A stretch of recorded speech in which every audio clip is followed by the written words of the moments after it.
কবর খুব একাকিত্বের জীবন। আসলে মৌতের যে যন্ত্রণার কথা আমরা বলি না, এটা সবচেয়ে বড় বিষয়টা কি জানেন? এর শারীরিক কষ্ট তো আছেই, এই যে দুনিয়ার সবার থেকে বিচ্ছেদ, এটাই হচ্ছে যন্ত্রণা। সবার থেকে বিচ্ছেদ না, সবার থেকে বিচ্ছেদ হয়ে চলে যেতে হয়, এটাই সবচেয়ে বড় যন্ত্রণা। মানুষ একা থাকতে চায় না। জেলখানায় যে মানুষকে বন্দি করে রাখে না, ওই একাকিত্বের কষ্টে মানুষ ভোগে। একা একা, আমি একা, কেউ নেই আমার সাথে, এটাই। এর উপর যদি আবার টর্চার করা হয়, রিমান্ড দেওয়া হয়, তাহলে কি অবস্থাটা হবে বোঝেন। এই হলো কবর, এই হলো কবর। একটা ঘটনা বলে শেষ করে দিই। একজন ব্যক্তি মারা গেছেন, আর মুসা আলাইহিস সালামের সময় বানু ইসরাইলের কোনো এক নবী, আমি ঠিক নাম বলতে পারবো না যে কোন নবী, কারণ নামটা হাদিসে আসে নাই, কোনো একজন নবী আল্লাহর কাছে দোয়া করছেন, আল্লাহ মৃত মানুষের সাথে আমার একটু কথোপকথন করায় দাও। আমি জাস্ট একটু কথাবার্তা বলতে চাই যে মৃত মানুষটা কেমন আছে বা তাদের অবস্থাটা কি, আমি জানতে চাই। তো আল্লাহ পাক সেই ব্যবস্থা করে দিলেন। তিনি একটা কবরের কাছে গিয়ে দাঁড়ালেন, একজন মৃত মানুষ উঠে আসলেন। এটা সায়েন্স বিশ্বাস নাও করতে পারে, আমাদের কোনো মাথা ব্যথা নেই, ঠিক আছে? তো এবার তিনি তাকে জিজ্ঞাসা করছেন যে তুমি কেমন আছো, তুমি কেমন আছো, এই মুর্দাকে জিজ্ঞাসা করছেন। তিনি বলছেন যে আজকে থেকে প্রায় 500 বছর আগে আমার মৃত্যু হয়েছে। এই ব্যক্তি বলছেন আজকে থেকে প্রায় 500 বছর আগে আমার মৃত্যু হয়েছে, এখন পর্যন্ত আমার গা থেকে, আমার আত্মা থেকে মৌতের যন্ত্রণা দূর হয় নাই। লা ইলাহা ইল্লাল্লাহ। তো এই হচ্ছে অবস্থা। আমরা ব্যক্তিগত চিন্তাটা আগে করি, নিজের ফিকির, নিজের কবরের ফিকির, নিজের এলেম, নিজের আমল, নিজের পরিবার, নিজের রিজিক। যাদের জন্য হারামে যাচ্ছেন, কেউ সাথে যাবেন, কেউ সাথে যাবে না, না আপনার গার্লফ্রেন্ড, না আপনার বউ বাচ্চা, কিচ্ছু না। এগুলো তো শুধু মায়ার বাঁধন, মায়ার বাঁধন না, মায়ার বাঁধন। যদি এগুলো নিয়ামত হয় আলহামদুলিল্লাহ, যদি এগুলো দুনিয়াতে আপনার ফিতনা সৃষ্টি করে, আপনি আসহাবুল কাহফ হয়ে যান। কথা বুঝতে পারছেন না? এরপরে যদি সামর্থ্য হয়, আল্লাহ পাক আপনাকে জ্ঞান দেন, আপনাকে পলিটিক্যাল পদ দেন, ইকোনমিক সেকশনে জ্ঞান দেন, ইত্যাদি ইত্যাদি, আপনাকে আল্লাহ যে সেকশনে রাখবেন সেখান থেকে দিনের খেদমত করবেন, পারবেন না ইনশাল্লাহ? ডক্টর হয়েছেন, রোগীদের ফিস কমায় দেন, ট্রিটমেন্ট ইজি করে দেন। হ্যাঁ, ডক্টর হন, একজন ভালো ডক্টর হন, কসাই হন। ইঞ্জিনিয়ার হন, একজন সৎ ইঞ্জিনিয়ার হন, চোর হন। আপনি যেখানে থাকবেন সেখান থেকেই আপনি খেদমত করতে পারবেন। সবাইকে আলেম হতে হবে জরুরি না, সবাইকে দায়ী হতে হবে জরুরি না, এবং সবাই এটা হতেও পারবে না। এভাবে জাতি গঠন হয় না। আগে বলছি, বিভিন্ন সেকশনে মানুষ আমাদের লাগবে, এবং প্রত্যেকটা সেকশনেই তাওহীদপন্থী ইমানদার মানুষ লাগবে। ইবলিস যখন আদম আলাইহিস সালাম এবং হাওয়া আলাইহিস সালাম তাদেরকে যখন জান্নাত থেকে বের করিয়ে দেয়, প্রলোভন দিয়েছিল, মিথ্যা প্রলোভন, যে হাল আদুল্লুকুম, হে আদম এবং হাওয়া, আমি কি তোমাদেরকে জানিয়ে দিব, আলা শাজারাতিল খুলদি ওয়া মুলকিন লা ইয়াবলা, হে আদম এবং হাওয়া, আমি কি তোমাদেরকে জানিয়ে দিব এমন একটা গাছের ব্যাপারে, যেই গাছের ফল খেলে পরে তোমরা চিরস্থায়ী হয়ে যাবে এবং কোনোদিন মরবে না। এই যে চিরস্থায়িত্বের টোপ আর অমরত্বের টোপ, এই দুইটা টোপ দিয়ে আমাদের পিতামাতাকে ইবলিস জান্নাত থেকে বের করে দিয়েছে। এখন পৃথিবীতে যত মানুষ পথভ্রষ্ট হচ্ছি আমরা, আমাদের এই দুইটা খাসলতের কারণে। আমরা অমরত্ব আশা করছি, আমাদের চলাফেরা দেখলে মনে হয় আমরা মরবো না, পরকালীন কনসেপ্ট বাদ। একটা হচ্ছে চিরস্থায়িত্বের টোপ, ক্ষমতা, এই যে ক্ষমতার দাপট, এই দুটো আমাদেরকে কিন্তু পথভ্রষ্ট করছে। ঠিক একই অস্ত্র ছিল ইবলিসের। সূরা আরাফ পড়ে দেখেন, আমি কোনো কিছু বানিয়ে বলছি না।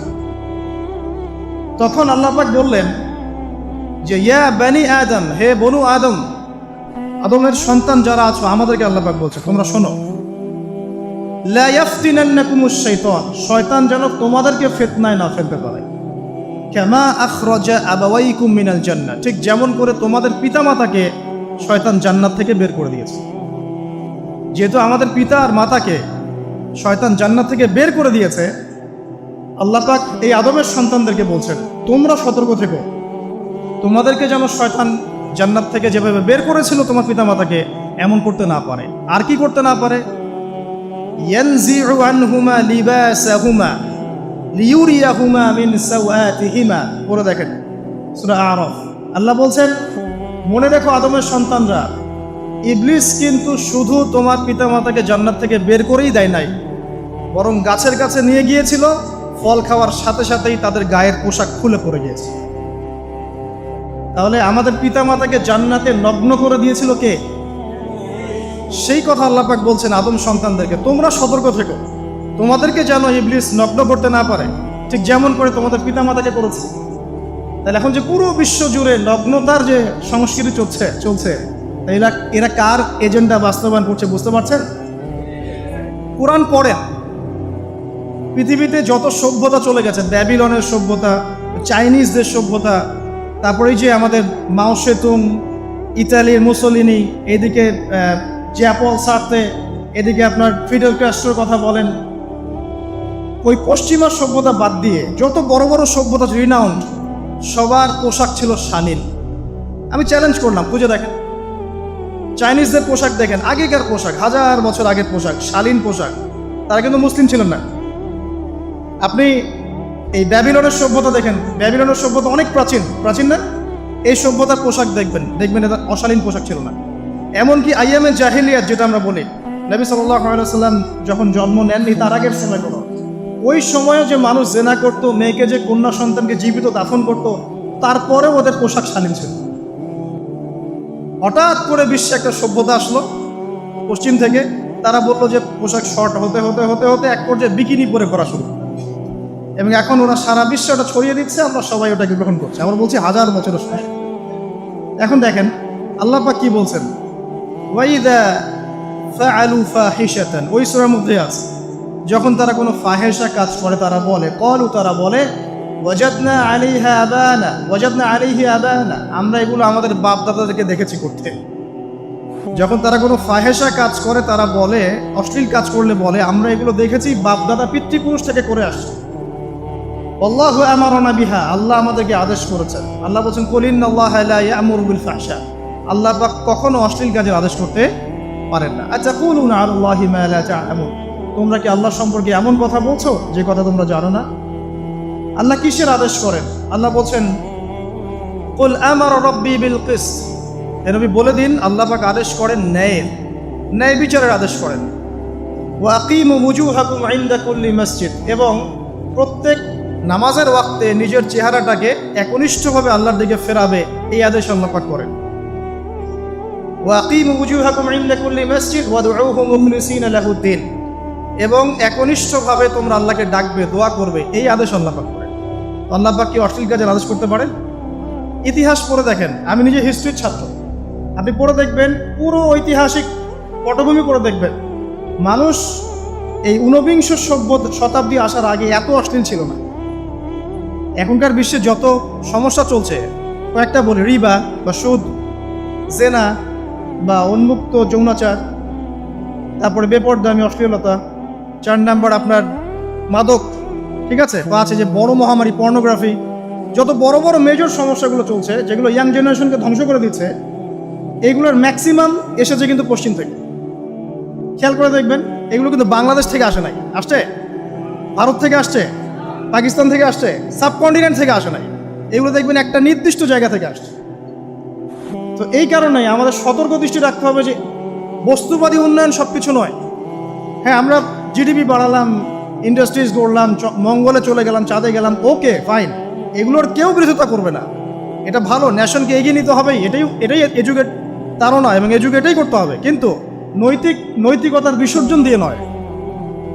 নৈতিকতার বিসর্জন দিয়ে ধর্ম থেকে দূরে চলে এসে নাস্তিকতায় বিশ্বাসী হয়ে আল্লাহকে বাদ দিয়ে, রাসূলকে বাদ দিয়ে এই বস্তুবাদী উন্নয়ন আমাদের পরকালকে বাঁচাতে পারবে না। তো পরকালকে বাঁচিয়ে রেখে আমার দুনিয়াবী উন্নয়ন করতে হবে, এবং দুনিয়ার উন্নয়নটা অবশ্যই জরুরি। সারা বিশ্ব যখন এগিয়ে যাচ্ছে, আমরা কেন পিছিয়ে থাকবো?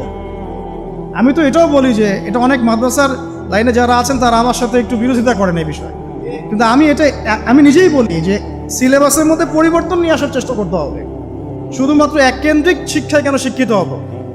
এই যুগে চলার জন্য যে উপকারী জ্ঞানগুলো দরকার সেগুলো শিখতে হবে আমাদেরকে। আমাদের আইসিটির জ্ঞানের দরকার আছে, আমাদের ইংরেজির জ্ঞানের দরকার আছে, ম্যাথামেটিক্স দরকার আছে, সায়েন্সের দরকার আছে, আমাদের তথ্য প্রযুক্তি জানতে হবে, অর্থনীতির জ্ঞানের দরকার আছে, পলিটিক্যাল সায়েন্সের দরকার আছে, জিও পলিটিক্স দরকার আছে। এগুলো বাদ দিয়ে শুধু যদি আমি মুখস্থ করে যাই, এই জ্ঞানটা আমার কী কাজে দেবে আমাকে বলে? এই কথাটা অনেকে নেগেটিভলি নেয়, কিন্তু আমি আসলে তাদের ব্যাপারে তাদের সাথে তর্ক করতে চাই না। আমি আমার কনসেপ্ট লালন করি, আমি এতটুকুই বলছি। এবং যারা শিক্ষিত মহল আছেন, বুদ্ধিজীবী মহল আছেন, যারা দেশ সম্পর্কে ভাবেন, যাদের নিয়ে ভাবেন, উম্মা নিয়ে ভাবেন, তারা কিন্তু আমার সাথে একমত হবে ইনশাআল্লাহ যে আমরা কিন্তু এই জায়গাটাতে পিছায় পড়তেছি। আল্লাহ পাক আমাদেরকে কনস্ট্রাকটিভ সিলেবাসে পড়াশোনা করার তৌফিক দান করুন, এবং জেনারেল লাইন থেকে আপনি বয়কট করে একদম ইয়াতে চলে আসতেছেন কেন? জেনারেল লাইনে পড়ছেন, পড়েন, আপনার এই জ্ঞানটাকে আপনি ইসলামের কল্যাণে কাজে লাগাতে পারবেন না? সবাইকে কি আলেম হতে হবে? সবাইকে মুফতি হবে, মুহাদ্দিস হবে? অর্থনীতিবিদের দরকার আছে না? পলিটিশিয়ানের দরকার আছে না? ডক্টর ইঞ্জিনিয়ার দরকার আছে না? সব সেক্টরের মানুষের দরকার আছে। আপনাদেরকে আপনাদের জায়গায় থাকতে হবে, ওখানে থেকে আপনারা ইসলামের খেদমত করবেন, পারবেন না? একজন ডক্টর, তিনি কি ইসলামের খেদমত করতে পারবেন না ভাই? একজন সৎ নেতা, তিনি কি ইসলামের খেদমত করতে পারবেন না?